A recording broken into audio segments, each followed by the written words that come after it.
আমার ভাইরা লক্ষ্য করিয়া শুনি, রুহুটা যখন বের হয়ে যাবে, ছেলেরা কানবে, বিবি কানবে, সব এলাকাবাসী পর্যন্ত কানবে রে বাবা। কানতে কানতে ছেলেরা বেহুশ হয়ে যাবে, বিবি বেহুশ হয়ে যাবে। লাশ বলতে থাকবে, আমার ছেলেরা তোমরা কাঁদছ কেন? ও প্রাণের বিবি, তুমি কেন কাঁদছ? মাতা পিতা সব কিছু কাঁদতে থাকবে। লাশে বলবে, তোমরা কাঁদছ কেন? আমি তো কিছুই বুঝতে পারছি না। লাশের কান্না কেউ শুনতে পাবে না, একমাত্র আল্লাহ তাআলাই শুনবেন। যখন গোসল করাবে বলবে, তোমরা কেন আমাকে গোসল করাইতেছ? এমন করে গোসল তো আমি কোনোদিন করি নাই। চতুর্দিকে মশারি টানাবে, মশারি টানাইয়া সাবান দিয়া, আতর গোলাপ পানি দিয়া, গরম পানি দিয়া তোমাকে গোসল করাবে। লাশ কেঁদে কেঁদে বলতে থাকবে, আমার ছেলেরা, আমার এলাকাবাসী বন্ধুরা রে, তোমরা এমন করে আমাকে কেন গোসল করাচ্ছ? আমি তো কোনো দিন এমন করে গোসল করি নাই। গোসল শেষ হয়ে যাবে, সাদা কাপড় পরাবে, মাথার দিকে মুখটা বাঁধবে, পায়ের দিকে বাঁধবে, মাজার দিকে বাঁধবে। তোমার মুখটা বাঁধা থাকবে, তোমার পায়ের দিকে বাঁধা থাকবে, তোমার মাথার দিকে বাঁধা থাকবে রে বাবা। তোমাকে একটা প্যাকেট করা হইল।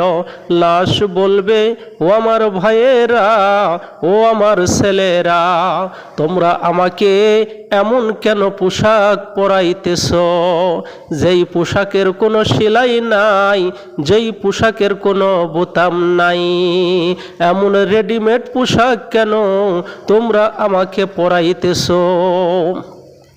আমি তো জীবনে কোনো দিন এমন পোশাক পরি নাই, এমন পোশাক কেন আমাকে পরাইতেছ? কিন্তু লাশের কান্না কেউ শুনতে পারবে না। যখন লাশটাকে কাফন পরানো হয়ে যাবে, খাটের উপরে শোয়াবে, জানাজার নামাজ শুরু হয়ে যাবে রে বাবা। ও আমার বাবাজিরা, যখন জানাজা শুরু হয়ে যাবে, 3 কাতার, 5 কাতার, 6 কাতার, যখন জানাজার নামাজ শুরু হয়ে যাবে, লাশ বলতে থাকবে, এমন করে তোমরা কেন আমার নামাজ পড়াইতেছ?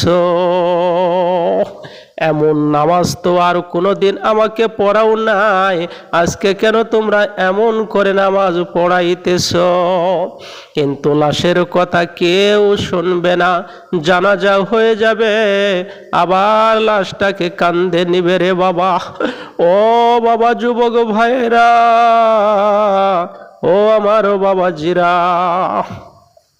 লাশটাকে কাঁধে করে খাটটা 4 জন ধরে গোরস্থানের দিকে নিয়ে যাবে। জানাজার পরে দেখবে 3 ভাগের মানুষ, 4 ভাগের মানুষ 3 ভাগে সরে গেছে, আর অল্প কিছু মানুষ লাশের সাথে সাথে যাইতেছে। লাশ তখন ভয় পায় আর বলতেছে, তোমরা এই সাধারণ কয়টা মানুষ আমার সঙ্গে যাইতেছ?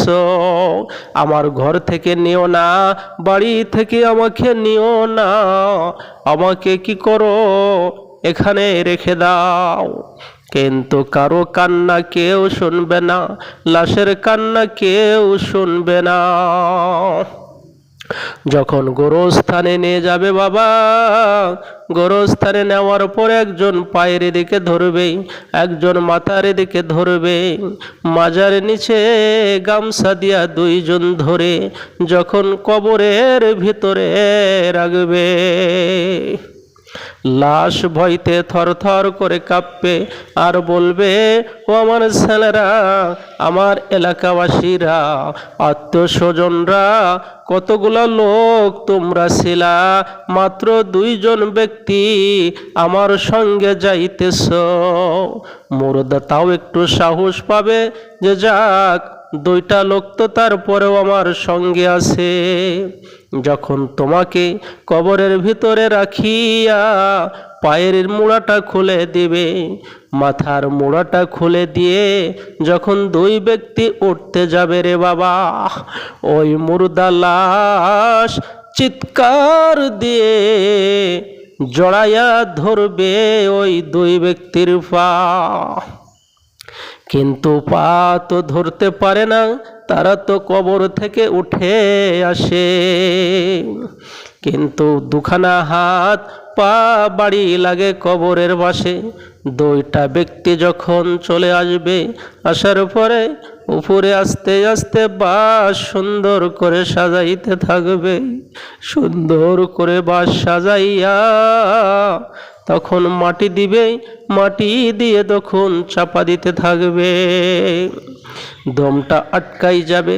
আমার ছেলেরা, আমার বিবিরা, কত কষ্ট করে তোমাদের খাওয়াইছি, মাথার ঘামটা পায়ে পড়েছে, কিষান দিয়েছি, রোদের মধ্যে ভ্যান চলাইছি, পাট নিড়াইছি, ধান নিড়াইছি, কত কষ্ট করে তোমাদের খাওয়াইছি।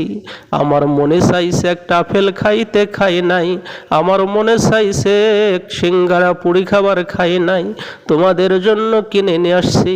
আজকে তোমরা আমাকে অন্ধকার কবরে রেখে চলে গেলা, এই অন্ধকার কবরে আমি কেমন করে থাকবো?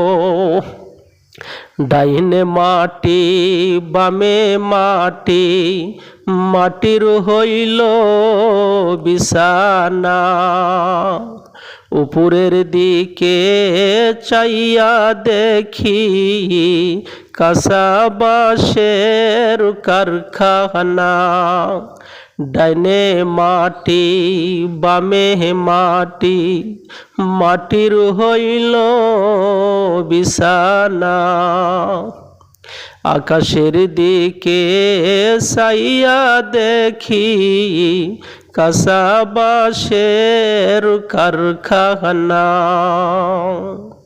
দিন থাকিতে বাঁধো বেলা, কাজে লাগবে সন্ধ্যা বেলা, এই কবরে থাকতে হবে একিলা।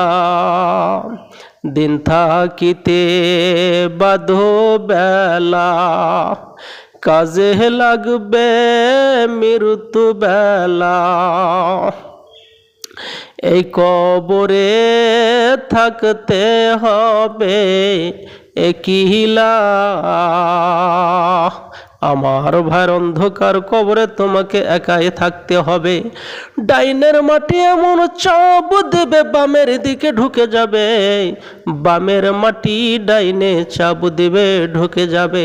চতুর্দিক থেকে মাটি যখন চাপ দেবে, দেহ বডিটা হাড্ডিগুলো ভেঙ্গে চুরমার হয়ে যাবে, কস কস আওয়াজ হবে।